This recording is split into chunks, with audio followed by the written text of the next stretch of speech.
नमस्कार and I welcome to all of you in Global Lookout. दोस्तों, recently Pakistan से ये न्यूज आ रही है कि उसका सीपेक प्रोजेक्ट जो है उसके अगेंस्ट में काफी टाइम से लगभग 2 महीने से प्रोटेस्ट चल रहा है। मौलाना हिदायतुर रहमान बालूच ये वो शख्स है जो कि इस प्रोटेस्ट को लीड कर रहे हैं। कुछ लोग का कहना है कि इनको इलेक्शन लड़ना है, अपने सेल्फ बेनिफिट के लिए ये ऐसा कर रहे हैं, और कुछ लोग ऐसे भी हैं जिनका कहना है कि नहीं, ये जायज प्रोटेस्ट कर रहे हैं। और चाइना पाकिस्तान का जो सीपेक प्रोजेक्ट है, यानी चाइना पाकिस्तान इकोनॉमिक प्रोजेक्ट जो है, वो बहुत ज्यादा नुकसान पहुंचा रहा है बालूचिस्तानियों को, पाकिस्तानियों को, इसलिए इसके अगेंस्ट में इस तरह के प्रोटेस्ट हो किए जाने चाहिए। नाउ ये जो सीपेक प्रोजेक्ट है ना, ये चाइना के लिए एक बहुत बड़ी सरदर्द बन चुका है। चाइना का प्लान था इसको हम लोग अफगानिस्तान तक एक्सटेंड करेंगे, लेकिन हाल के कुछ इवेंट को देखते हुए चाइना का कहना है नहीं, अभी थोड़ा रुक जाना चाहिए, अभी इसको एक्सटेंड करने का प्लान नहीं बनाना चाहिए। एक न्यूज ये भी आई थी बीच में, अगर आप लोग को याद हो, कि पाकिस्तान ने टर्की से रिक्वेस्ट किया कि उसको भी इस प्रोजेक्ट को ज्वाइन करना चाहिए। इंडिया के लिए ये प्रोजेक्ट जो है, ये शुरुआत से बहुत बड़ा चैलेंज था, आने वाले टाइम में भी बहुत बड़ा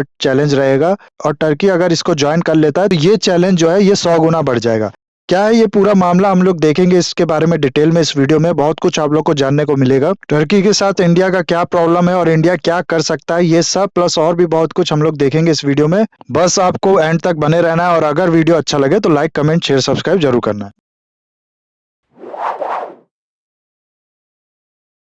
सबसे पहले तो सीपेक आप लोग को पता होगा कि चाइना का एक बहुत बड़ा एम्बिशियस प्रोजेक्ट है, बीआरआई उसका पार्ट है। बीआरआई का जो फुल फॉर्म है वो है belt and road initiative. CPEC जो है वो चाइना के वेस्टर्न शिनजियांग प्रोविंस को पाकिस्तान से जोड़ता है और चाइना को एक अल्टरनेटिव रूट प्रोवाइड करता है अरेबियन सी और इंडियन ओशियन में एंटर करने के लिए। ये जो बीआरआई प्रोजेक्ट है चाइना का, या फिर सीपेक प्रोजेक्ट जो है, ये कहने के लिए तो चाइना इंफ्रास्ट्रक्चर डेवलपमेंट के लिए कर रहा है, दूसरी कंट्री को लोन देता है, वहां के इंफ्रास्ट्रक्चर डेवलप करता है ताकि ट्रेड में आसानी हो और बाकी देश तरक्की करे। लेकिन जो इसकी रियलिटी है वो ये कि ये जो लोन है ये चाइना देता है सारी कंट्रीज को डेब्ट ट्रैप में फंसाने के लिए और फिर उनको अपना कठपुतली बनाने के लिए। प्लस आप लोग को पता होगा कि चाइना अपना बहुत ज्यादा तेल जो है वो मिडिल ईस्ट से परचेज करता है, और फिर इस परचेज के बाद ये जो इसका तेल है वो इंडियन ओशियन में होते हुए, मलक्का स्ट्रेट से होते हुए ये ऐसे यहाँ पर जाता है। लेकिन अब यहाँ पर दिक्कत क्या है चाइना के लिए, कि यहाँ पर इंडिया का है अंडमान निकोबार आइसलैंड, जहाँ पर इंडियन नेवी जो है वो हमेशा प्रेजेंट रहती है। कल को इंडिया के साथ कुछ रिलेशन बिगड़ता है अगर चाइना का, तो इंडियन नेवी आराम से इस ये जो तेल का सप्लाई है चाइना को, उसको रोक सकती है।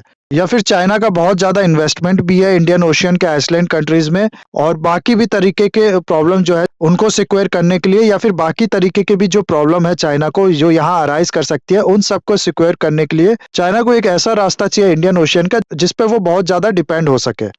इसी अल्टरनेटिव रास्ता को ढूंढने के लिए चाइना ने ये सीपेक प्रोजेक्ट शुरू किया, जो कि चाइना को एक बेस भी देता है अरेबियन सी में ग्वादर पोर्ट के नाम से, और चाइना की डेब्ट ट्रैप डिप्लोमेसी जो है उसको भी इंश्योर करता है। टोटल 50 बिलियन का ये इन्वेस्टमेंट है चाइना का पाकिस्तान में। 15 बिलियन यूएस डॉलर जो है वो इंफ्रास्ट्रक्चर वगैरह के लिए हो गए, और बाकी के 35 बिलियन चाइना ने दिए हैं एनर्जी प्रोजेक्ट्स के लिए। अब ये पूरा इन्वेस्टमेंट चाइना का जो है ये एक तरीके से सरदर्द इसलिए बन गया है चाइना के लिए, क्योंकि हाल में ही चाइना ने शिकायत की है पाकिस्तान से कि आपने केवल अभी तक 3 ही प्रोजेक्ट कंप्लीट किए सीपेक से जुड़े हुए, जबकि अब तक 12 प्रोजेक्ट जो है वो कंप्लीट हो जाने चाहिए, जिसके लिए हम लोग आप लोग को पैसा दे चुके हैं। दूसरा प्रॉब्लम चाइना के लिए ये खड़ा हो रहा है कि उसके जो लोग इस पूरे प्रोजेक्ट को डेवलप करने में लगे हुए हैं, जो चाइनीज पाकिस्तान में प्रेजेंट है, उनको सिक्योरिटी प्रोवाइड कर पाना। हाल में ही ये जो प्रोजेक्ट डिले है ना, इसका जो मेन कारण है वो अगर आप लोग देखोगे, एक तो पाकिस्तान गवर्नमेंट का जो रिस्पॉन्स है वो, और दूसरा ये है जो यहाँ के लोग हैं वो बड़ी प्रॉब्लम क्रिएट कर रहे हैं इस प्रोजेक्ट के लिए। बात यहाँ तक पहुंच जा रही है कि जो चाइनीज लोग हैं जो इस प्रोजेक्ट में इन्वॉल्व है, उनकी किलिंग्स तक हो जा रही है।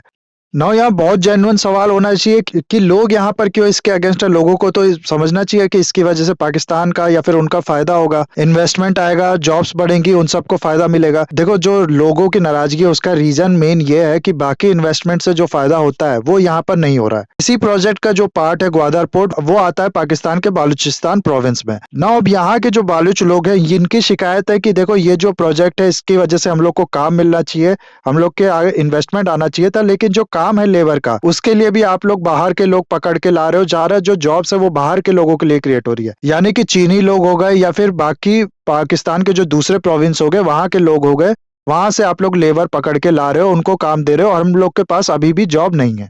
दूसरा, बालूचिस्तानी लोग कहते हैं कि हमारा जो मिनरल रिसोर्स है उसको चाइनीज बहुत ज्यादा एक्सप्लॉइट कर रहे हैं, और इसका जो फायदा है वो हम लोग को मिलना चाहिए, जो कि नहीं मिल रहा है, और जो इसका फायदा पूरा जो जा रहा है वो चाइना के पास जा रहा है, और बाकी जो पाकिस्तानी इलाइट्स है उनको जा रहा है। मिनरल्स हमारा, रिसोर्स हमारा, लेकिन फायदा तुम्हारा, ये गलत है, बलूचिस्तानियों का ऐसा कहना है। खास करके इनकी शिकायत है कि चाइनीज इस एरिया में, ये जो ग्वादर पोर्ट के पास वाला जो सी एरिया है, यहाँ पर बहुत ज्यादा डीप सी ट्रॉलिंग कर रहे हैं। जो फिश है यहाँ की वो काफी ज्यादा कैच कर रहे हैं, जिसकी वजह से जो हम लोग को कैच मिलना चाहिए वो नहीं मिल पा रहा। हमारे जो मरीन रिसोर्स है वो डिप्लीट कर रहे हैं बहुत तेजी से। और ऑलरेडी जो प्रोजेक्ट डेवलपमेंट था, ये जो सीपेक प्रोजेक्ट था, इसके लिए हम लोग काफी एरिया अपना जहां से हम लोग फिश पकड़ते थे उसको छोड़ चुके हैं। साथ ही साथ ये जो चाइनीज शिप है ये भी फिशिंग कर रही है हमारे एरिया में, तो हम लोग को क्या मिलेगा? फिर इन लोग का गुस्सा है कि बलूचिस्तान में पाकिस्तानियों ने बहुत ज्यादा मिलिट्री प्रेजेंस बना रखी है। हर थोड़ी थोड़ी दूर पे चौकी बना रखी, जो यहाँ के लोग हैं उनकी बहुत ज्यादा चेकिंग होती है, उनका जो नॉर्मल लाइफ है वो बहुत ज्यादा मुश्किल हो गया है। तो ये सवाल बलूचिस्तानी उठाते हैं कि ये सब तुम लोग कर रहे हो, उसके बाद भी जो ब्लास्ट है वो सब हो जा रहा है, तो ये सब चीजें तुम लोग कर क्यों रहे हैं? इसकी वजह से हम लोग को बहुत ज्यादा दिक्कत हो रही है। यानी कि मिलिट्री प्रेजेंस को भी ये लोग कहते हैं कि पाकिस्तान आर्मी यहाँ पर कम करे, ताकि हम लोग अपनी नॉर्मल लाइफ जो है वो जी सके। लेकिन पाकिस्तान जानता है कि लोगों के अंदर इतना गुस्सा है कि अगर यहाँ से हम लोग अपनी मिलिट्री प्रेजेंस कम करते हैं, एक तो ये प्रोजेक्ट नहीं कंप्लीट हो पाएगा, और दूसरा कहीं इन लोग को चाइनीज दिख गए तो उनको यहीं पर मार डालेंगे। तो इन सब रीजंस की वजह से ये जो प्रोटेस्ट है ये चल रहा है। लगभग 2 महीने हो चुके हैं इन प्रोटेस्ट को। पूरा एक्सप्रेस वे जो कि एयरपोर्ट और पोर्ट की ओर जाता था उसको ब्लॉक कर दिया है प्रोटेस्टर्स ने। और सबसे ज्यादा आयरॉनिक बात ये है कि ये जो प्रोटेस्ट हो रहा है ये हो रहा है मौलाना हिदायतुर रहमान बालूच के अंदर। ये वो शख्स हैं जो कि जनरल सेक्रेटरी हैं जमात इस्लामी के। जमात इस्लामी वो पार्टी है जो बहुत ज्यादा क्लोज मानी जाती थी पाकिस्तानी आर्मी से। तो क्या रीजन है इसका ये तो भगवान ही जाने, लेकिन इंडिया के पॉइंट ऑफ व्यू से अगर हम लोग सीपेक प्रोजेक्ट को देखें तो इंडिया इसलिए इस प्रोजेक्ट को इलीगल कहता है क्योंकि ये जो प्रोजेक्ट है ये पास होता है पाकिस्तान ऑक्यूपाइड कश्मीर से, यानी कश्मीर का वो भाग जो पाकिस्तानियों ने इलीगली ऑक्यूपाइड कर रखा है। यहाँ पर आप लोग देख सकते हैं कि ये जो प्रोजेक्ट है ये इसका मैप है, इस तरीके से ये पास करता है। और ये जो है ये गिलगिट बाल्टिस्तान वाला एरिया है। पाकिस्तान ने बहुत ज्यादा चालाकी दिखाई, ये जो पीओके उसने इलीगली ऑक्यूपाइड कर रखा था इसका एक छोटा सा पार्ट सक्शाम वैली चाइना को दे दिया, और चाइना ने फिर इस पूरे एरिया का इस्तेमाल करते हुए ये सीपेक प्रोजेक्ट का प्लान बनाया। अब होगा क्या कि इंडिया जो है वो पीओके पे क्लेम करता है कि पीओके हमारा, हम लोग कल को इसको ले लेंगे। अब इंडिया को पीओके लेने के लिए चाइना से भी लड़ना पड़ेगा क्योंकि चाइना की भी यहाँ पर प्रेजेंस है। इसीलिए इसके बाद पीओके लेना इंडिया के लिए और भी ज्यादा मुश्किल हो गया। और ये चीज जो है ये यहाँ पर खत्म नहीं हुई। अब पाकिस्तान और चाइना बात कर रहे हैं कि टर्की को भी हम लोग इस प्रोजेक्ट में इन्वॉल्व करेंगे, जिसके बाद इस प्रोजेक्ट को और फंड किया जाएगा ताकि ये प्रोजेक्ट अच्छे से पूरी तरीके से कंप्लीट हो सके। टर्की का पूरा केस अभी हम लोग देखेंगे, लेकिन उसके पहले आप लोग को बता दूं कि अफगानिस्तान में भी चाइना का प्लान था इस प्रोजेक्ट को एक्सटेंड करने का। क्यों? क्योंकि चाइना का जो मेन मकसद था ऐसा करके वो ये कि अफगानिस्तान का जो मिनरल है वो भी जैसे ये बालूचिस्तानियों का मिनरल एक्सप्लॉइट कर रहा है वैसे अफगानिस्तानियों का भी मिनरल एक्सप्लॉइट करना चाहता था। दूसरा, अफगानिस्तान के थ्रू ये सेंट्रल एशिया और वेस्ट एशिया में भी अपनी प्रेजेंस बनाना चाहता था। और तीसरा रीजन जो हमेशा से चाइना का रहा है ऐसे प्रोजेक्ट को लेके वो है इसकी डेप्थ ट्रैप डिप्लोमेसी, यानी सामने वाले को कर्ज के जाल में फंसा के उसे अपना कठपुतली बना लेना।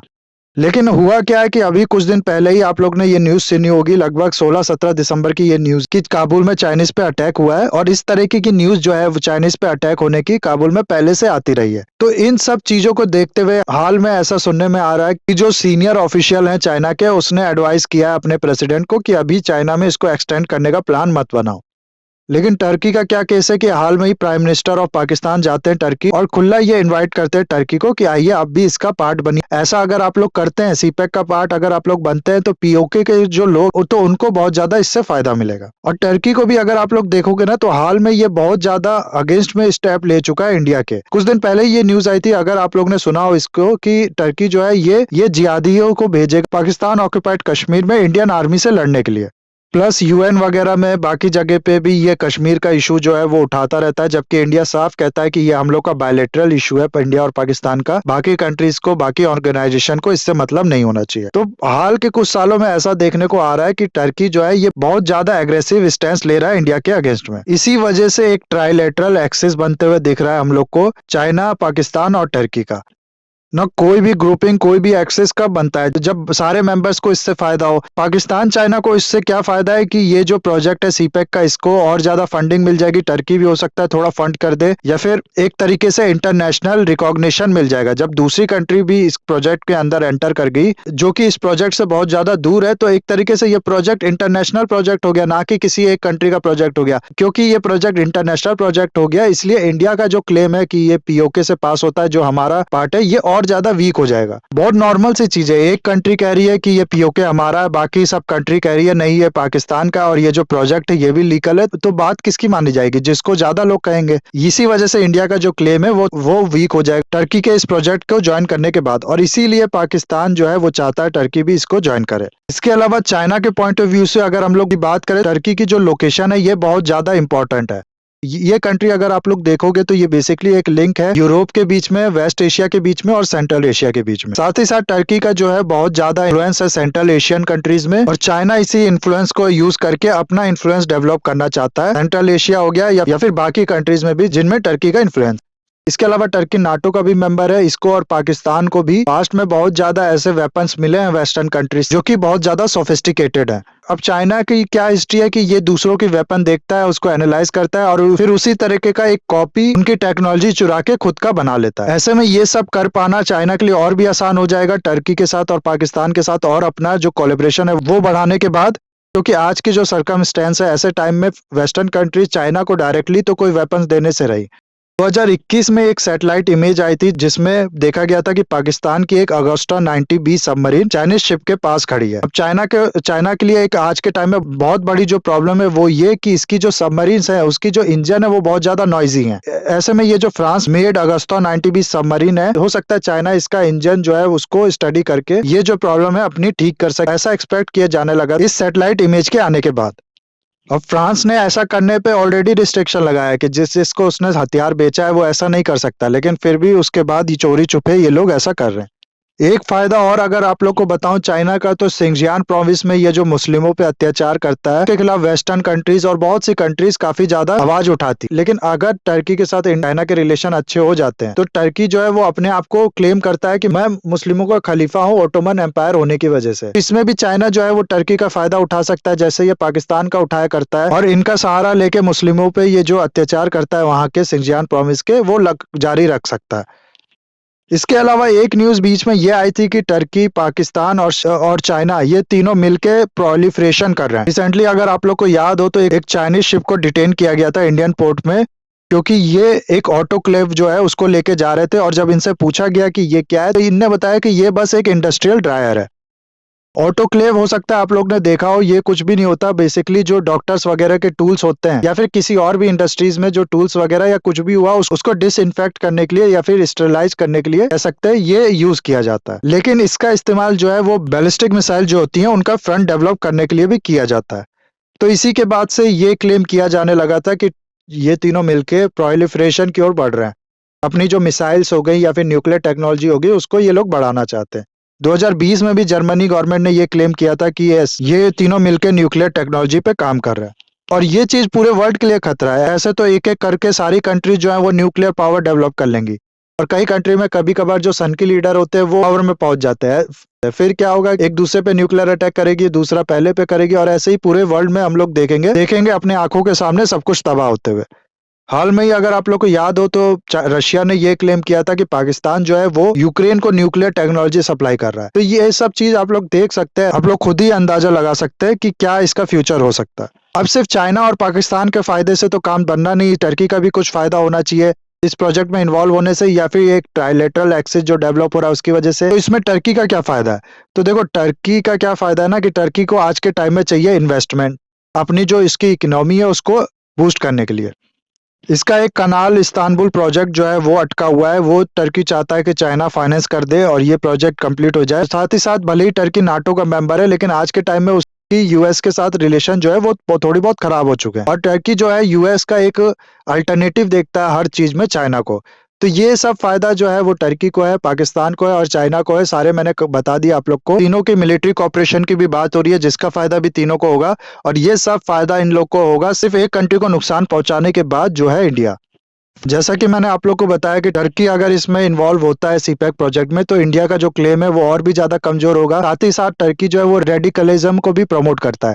जाहिर सी बात है कि वो अपने आप को जब कहता है कि मैं मुस्लिम वर्ल्ड का लीडर हूँ, तो इस क्लेम को उसको मजबूत करने के लिए क्या चाहिए होगा, लोग जो है वो माने कि लोग जो है वो मुस्लिम यूनिटी में माने। फिर ये दूसरी बात ये माने कि हाँ हमारी यूनिटी के लिए जो लीडर है, हमारा जो रिप्रेजेंटेटिव है वो टर्की है। इसीलिए ये रेडिकलिज्म को प्रमोट करता है, पाकिस्तान में हो गया या फिर बाकी जगह हो गया। जिसकी वजह से हो सकता है फ्यूचर में हम लोग को देखने को मिले कि टेररिज्म रिलेटेड इशू इंडिया में बढ़ जाएंगे।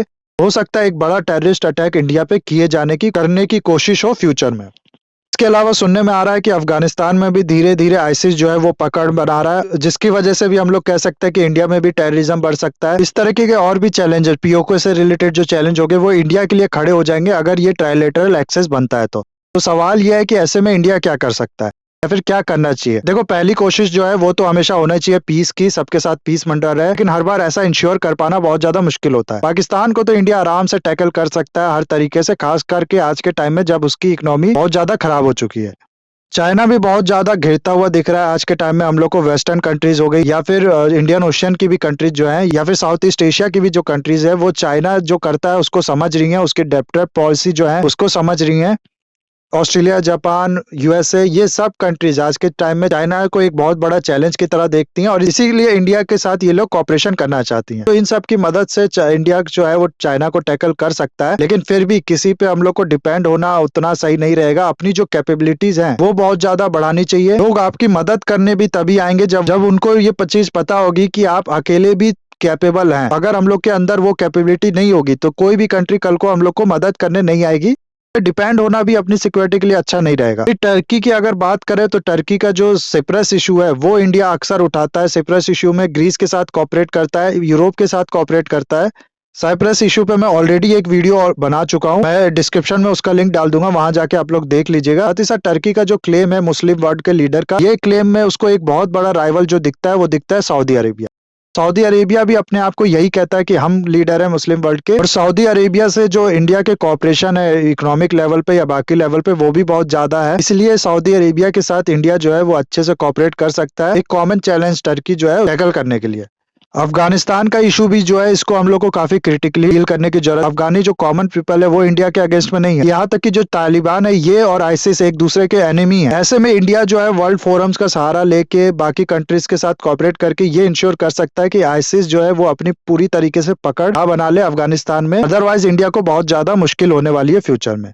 तो ये था पूरा वीडियो गाइस। आई होप ये वीडियो आपको अच्छा लगा होगा। इसे लाइक, कमेंट, शेयर, सब्सक्राइब जरूर कीजिएगा। That's all, have a nice day, take care.